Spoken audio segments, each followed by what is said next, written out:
Welcome to chaomix. Have you guys heard of these things called video games? Yeah, they're really cool. And after playing a few of them myself, I realized that a lot of them share many of the same core design principles. For example, most of them have some sort of health system that tells you when your character is alive and when it's not. Likewise, many games also have some sort of reoccurring collectible found throughout, usually used to increase your score. But then comes barging in Sonic the Hedgehog to change the game, literally.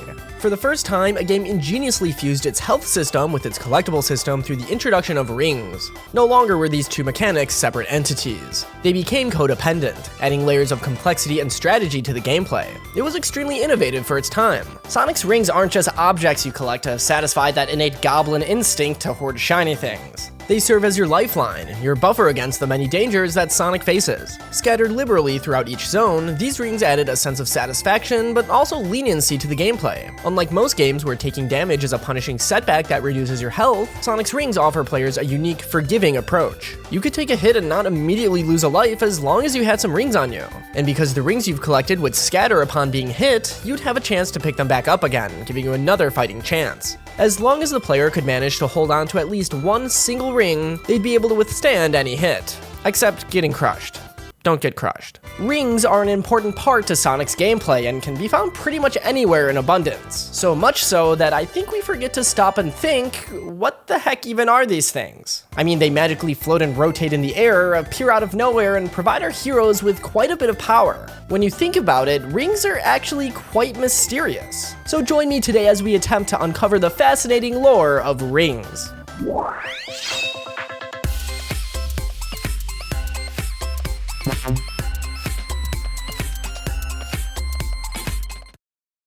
This video is made possible by today's sponsor, Manta Sleep. They're on a quest to help you seize back your slumber, empowering you to wake up feeling refreshed and ready to dominate your day. I've had the pleasure of trying out two of their stellar products, the Sleep Mask Pro and the Sleep Mask Sound. Initially, I was skeptical. I mean, sleeping with something on my face? But let me tell you, after using these masks, I'm converted. My sleep quality has skyrocketed, and honestly, I can't see myself hitting the hay without them anymore. Now, let's talk details. The Manta Sleep Pro is a marvel in blackout technology, making it a lifesaver for people like me who might just be laying down for the night when the sun comes up. It comes with specially designed C-shaped eye cups, a blessing for those who sleep on their sides. As for the Manta Sleep Sound, it takes the Pro and kicks it up a notch. Imagine combining those heavenly blackout features with built-in Bluetooth headphones offering a whopping 20 hours of battery life. Whether you're into nature sounds, calming music, or the soothing sound of my videos explaining Sonic lore into your ear at night, this mask has got you covered. And Manta Sleep has even more masks to offer. The Cool Mask offers a refreshing, soothing experience for your eyes and sinuses, while the Steam Mask is designed to combat eye dryness. Craving a little extra pressure to help you unwind? The Weighted Mask delivers a calming, therapeutic weight. And if it's ultimate comfort you're after, you can't go wrong with the Silk Mask. So do yourself a favor and try out one of the Manta Sleep masks. Your future well-rested self will thank you. Use the link in my description and code chaomix for 10% off your order. Huge thank you to Manta Sleep for sponsoring this video, and with all that being said, let's continue with today's episode. Listen, little Timmy, I think it's time we had the talk. Where do rings come from? Well, that's actually a good question. Where the heck do rings come from? They're all just kind of already there. They disappear when collected and mysteriously appear in all sorts of locations. The natural paradise of Green Hill, the beach of Emerald Coast, the city of Speed Highway, the abandoned space colony Ark, the destroyed future of Crisis City, and even alien planets such as Planet Wisp. The thing is, not even the head of Sonic Team, Takashi Iizuka, knows the answer to this question as admitted in interviews. Likewise, there's a funny scene from Sonic Generations where modern and classic tales discuss where Sonic puts all of his rings. A question nobody knows the answer to. Rings don't really have a straightforward explanation. But what if I told you that at one point they almost did? The Sonic Bible, an internal document created by Sega of America that tried to establish a lot of the early Sonic lore while taking a lot of liberties deviating from the original Japanese script, attempted their own explanation for the rings. Before Robotnik was an evil mastermind plotting to take over the world, he was a kind-hearted scientist called Dr. Ovi Keentober. His goal was to create a machine which would use the Chaos Emeralds to absorb all of the evil in the world. He would then banish the emeralds into the icy core of the planet, rendering them completely harmless and the world evil-free. But something would cause his machine to go haywire. wire, transferring all of that evil energy into the Doctor himself, turning him into Dr. Robotnik. This contraption consisted of thousands of golden rings, which cycled what the Doctor referred to as good karma throughout the machine. When the machine exploded, the rings would scatter across all of the different zones, and this is why we can find them out and about in the first game. But you see, the Sonic Bible was created by Sega of America before any kind of lore consistency was established, at least between the West and Japan. Since then, Sega has obviously gotten a lot better about that kind of stuff, and this bit of lore was retconned a long time ago, and that kind of leaves us where we started. So rings seem to be an absolute enigma in the Sonic universe, but that's not gonna stop us from trying to figure them out. I mean, if the Chaos Emeralds managed to get some crazy backstory in Sonic Frontiers, I think the rings deserve something too. After all, they're practically the first thing you see when loading into the very first level of Sonic 1. I'd argue they're almost just as important, because despite their mystery, characters use their powers all the time like it's nothing, never questioning their existence. For example, their most common use is acting as a buffer for almost any kind of damage, and this is used by pretty much every single Sonic protagonist. About to fall straight into a pit of spikes? Get punched in the face by a giant robot? No problem. As long as you have at least a single ring, you can take the hit over and over again. Also, a lot of people associate Sonic's super form with the power of the Chaos Emeralds, and rightfully so. However, the role that rings play into this insanely powerful transformation is often overlooked. If you really think about it, the Chaos Emeralds are completely useless in transforming Sonic into a super form unless you have 50 rings, minimum. So sure, the Chaos Emeralds are the catalyst, but the rings are essentially the fuel that maintains this form, and maintaining such a powerful form is no easy task. As we can see, Sonic's ring count constantly drains when he's in his super state, as ring energy is used to sustain the transformation. Speaking of ring energy, it's also what allows Sonic to boost at supersonic speeds.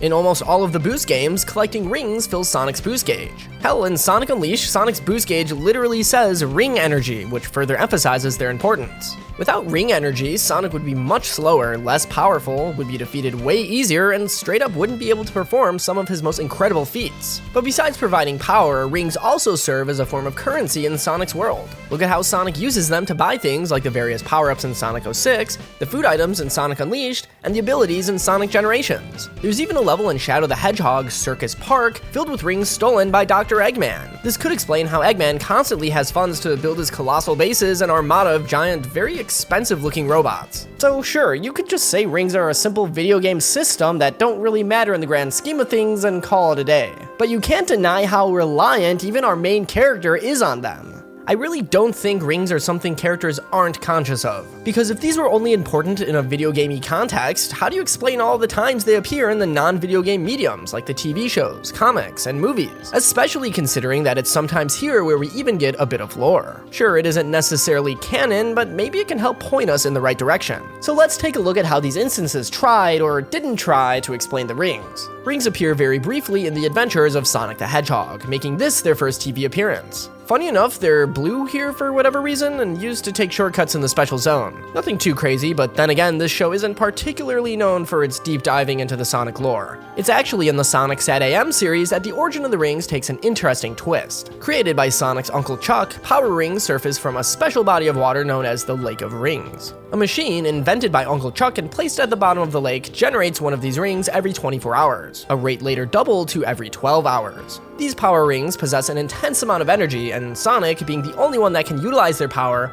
often relies on them to temporarily enhance his speed and strength and face off against Dr. Robotnik. Not only do these rings supercharge Sonic, but they also possess the capacity to partially reverse the effects of roboticization, restoring free will to the victim. The Archie comics had their own explanation of the rings too. Artificially manufactured by scientist Nate Morgan, the rings would be mass-produced to power the Kingdom of Acorn. This would push it into a new and prosperous age. Sonic X also has a unique use and origin of the rings. Sonic is able to use the rings once again to temporarily enhance his speed and strength. Mainly, Sonic uses the rings to enter a state called Super Spin Mode, turning him into a powerful spinning projectile that can pierce even the toughest of Eggman-manufactured steel. Again, only Sonic is able to utilize their powers, at least in this way. There are a few instances where rings are used as power sources for various machinery. But most interestingly, Sonic X gives us a hint at their potential origins. The rings seem to possess hints of chaos energy, because according to Tails, they're produced by the Chaos Emeralds themselves. The Sonic movies would also feature rings, with another interesting twist. In this universe, rings are used to warp to different areas, as seen in Sonic's origin story when fleeing to Earth from the Echidna tribe on his original planet. Knuckles is also shown to have and use these rings in the second movie, when agreeing to free Eggman from his entrapment on the Mushroom Planet. Rings even appear in Sonic Prime as well. During the first episode, Sonic is shown gathering rings before confronting Eggman in order to protect himself. This is probably the most one-to-one representation of the rings when compared to the games. Among the various attempts to give rings a backstory outside of the video games, the ones that resonated with me the least were the ones where the rings were artificially manufactured, like in Archie or Sonic SatAM.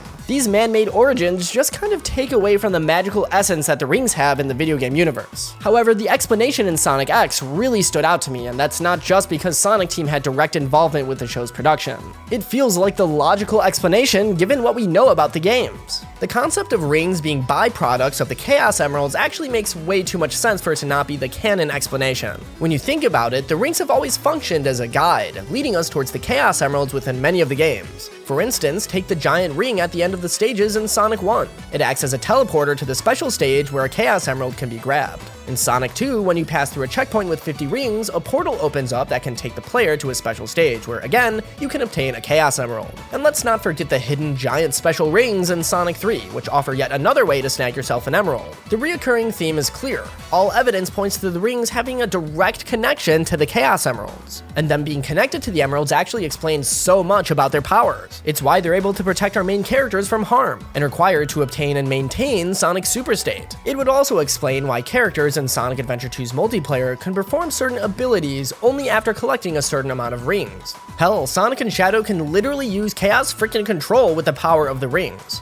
And that's because they have remnants of Chaos energy, making them comparable to the power of the Chaos Emeralds when collected in bulk. But here's the catch. Unlike Chaos Emeralds, which are like the Energizer Bunny of never-ending power, rings are more like a one-and-done deal. They're your quick hit of energy, but once you use them, poof, their power is spent. They can give you what you need in a pinch, but aren't the infinite powerhouses that Chaos Emeralds are. At least that's my take. Rings have always been something that the games have just kinda pushed under the rug. There's so many of them, but yet no explanation on what they really are. And to encounter them so often, you kind of forget how important of a role they play. The rings, in my eyes, are almost as important as the Chaos Emeralds. I mean, think of how many pinches they've gotten our heroes out of. But despite this, you never really see anyone talk about these things outside of being a simple video game collectible. Well, I say it's time that changed. Anyways, that's gonna be it for today's video. If you liked it, make sure to leave a fat like and subscribe for more way past cool Sonic content such as this. In the comments below, let me know what you think the origin story is for the rings. Thank you to my amazing channel members, and with all that being said, I hope everyone has a fantastic day. Peace.